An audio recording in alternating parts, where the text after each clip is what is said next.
ద్వితీయోపదేశ కాండము 24వ అధ్యాయము. ఒకడు స్త్రీని పరిగ్రహించి ఆమెను పెళ్లి చేసుకొనిన తరువాత ఆమె అందు మానభంగ సూచన ఏదో ఒకటి అతనికి కనబడినందున ఆమె మీద అతనికి ఇష్టము తప్పిన ఎడల అతడు పరిత్యాగ పత్రము వ్రాయించి ఆమె చేతికిచ్చి తన ఇంట నుండి ఆమెను పంపివేయవలెను. ఆమె అతని ఇంట నుండి వెళ్ళిన తరువాత ఆమె వేరొక పురుషుణ్ణి పెళ్లి చేసుకొనవచ్చును. ఆ రెండవ పురుషుడు ఆమెను ఒల్లక ఆమెకు పరిత్యాగ పత్రము వ్రాయించి ఆమె చేతికిచ్చి తన ఇంట నుండి ఆమెను పంపివేసిన ఎడలనేమి, ఆమెను పెళ్లి చేసుకొనిన పిమ్మట ఆ రెండవ పురుషుడు చనిపోయిన ఎడలనేమి, ఆమెను పంపివేసిన ఆమె మొదటి పెనిమిటి ఆమెను పెళ్లి చేసుకొనుటకై ఆమెను మరల పరిగ్రహింపకూడదు.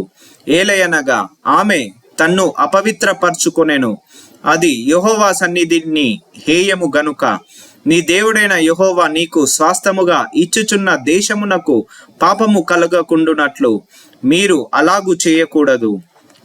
ఒకడు క్రొత్తగా ఒక దానిని పెళ్లి చేసుకొని సేనలో చేరిపోకూడదు.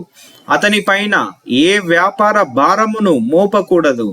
ఏడాది వరకు తీరికగా అతడు తన ఇంట ఉండి తాను పరిగ్రహించిన భార్యను సంతోషపెట్టవలెను. తిరగటి మీద దిమ్మనైనను తాకట్టు పట్టకూడదు. అది ఒకని జీవనాధారమును తాకట్టు పట్టినట్లే. ఒకడు ఇజ్రాయేలు కుమారులైన తన సహోదరులలో నొకని దొంగిలుట కనుగొనబడిన ఎడల అతడు వానిని తన దాసునిగా చేసుకొనినను అమ్మినను ఆ దొంగ చావవలెను. అలాగున చేసిన ఎడల ఆ చెడుతనమును మీ మధ్య నుండి పరిహరించుదురు. కుష్ఠరోగ విషయమై యాజకులైన లేవీయులు మీకు బోధించు సమస్తమును చేయుటకు బహు జాగ్రత్తగా ఉండుడి.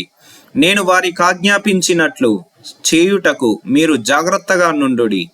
మీరు ఐగుప్తులో నుండి వచ్చినప్పుడు త్రోవలో నీ దేవుడైన యెహోవా మిర్యామునకు చేసిన దానిని జ్ఞాపకముంచుకొనుడి. నీ పొరుగు వానికి ఏదైనను నీవు ఎరువిచ్చిన ఎడల అతని యొద్ద తాకట్టు వస్తువు తీసుకొనుటకు అతని ఇంటికి వెళ్ళకూడదు. నీవు బయట నిలవవలెను. నీవు ఎరువిచ్చిన వాడు బయటనున్న నీ యొద్దకు ఆ తాకట్టు వస్తువును తెచ్చి ఇచ్చును. ఆ మనుష్యుడు బీదవాడైన ఎడల నీవు అతని తాకట్టును ఉంచుకొని పండుకొనకూడదు. అతడు తన బట్టను వేసుకొని పండుకొని నిన్ను దీవించున్నట్లు సూర్యుడు అస్తమించున్నప్పుడు నిశ్చయముగా ఆ తాకట్టు వస్తువును అతనికి మరల అప్పగింపవలెను. అది నీ దేవుడైన యెహోవా దృష్టికి నీకు నీతి అగును.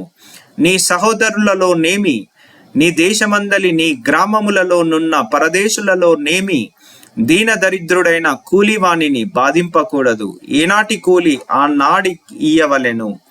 సూర్యుడు అస్తమింపక మునుపు వానికియ్యవలెను. వాడు బీదవాడు గనక దాని మీద ఆశ పెట్టుకొని ఉండును. వాడు నిన్ను బట్టి యెహోవాకు మొరపెట్టునేమో, అది నీకు పాపమగును. కుమారుల దోషమును బట్టి తండ్రులకు మరణ శిక్ష విధింపకూడదు. తండ్రుల దోషమును బట్టి కుమారులకు మరణ శిక్ష విధింపకూడదు. ఎవని పాపము నిమిత్తము వాడే మరణ శిక్ష నొందును. పరదేశికే గాని తండ్రి లేని వానికే గాని న్యాయము తప్పి తీర్పు తీర్చకూడదు. విధవరాలి వస్త్రమును తాకట్టుగా తీసుకొనకూడదు. నీవు ఐగుప్తులో దాసుడవై ఉండగా నీ దేవుడైన యెహోవా నిన్ను అక్కడ నుండి విమోచించెనని జ్ఞాపకము చేసుకొనవలెను. అందుచేత ఈ కార్యము చేయవలెనని నీకాజ్ఞాపించుచున్నాను. నీ పొలములో నీ పంట కోయుచున్నప్పుడు పొలములో ఒక పన మరిచిపోయిన ఎడల అది తెచ్చుకొనుటకు నీవు తిరిగిపోకూడదు. నీ దేవుడైన యెహోవా నీవు చేయు పనులన్నింటిలో నిన్ను ఆశీర్వదించినట్లు అది పరదేశులకును తండ్రి లేని వారికిని విధవరాండ్రకును ఉండవలెను.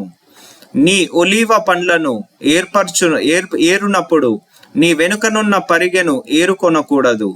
అవి పరదేశులకును తండ్రి లేని వారికిని విధవరాండ్రకును ఉండవలెను. నీ ద్రాక్ష పండ్లను కోసికొనున్నప్పుడు నీ వెనుకనున్న పరిగెను ఏరుకొనకూడదు. అది పరదేశులకును తండ్రి లేని వారికిని విధవరాండ్రకును ఉండవలెను. నీవు ఐగుప్త దేశమందు దాసుడవై ఉంటివని జ్ఞాపకము చేసుకొనుము.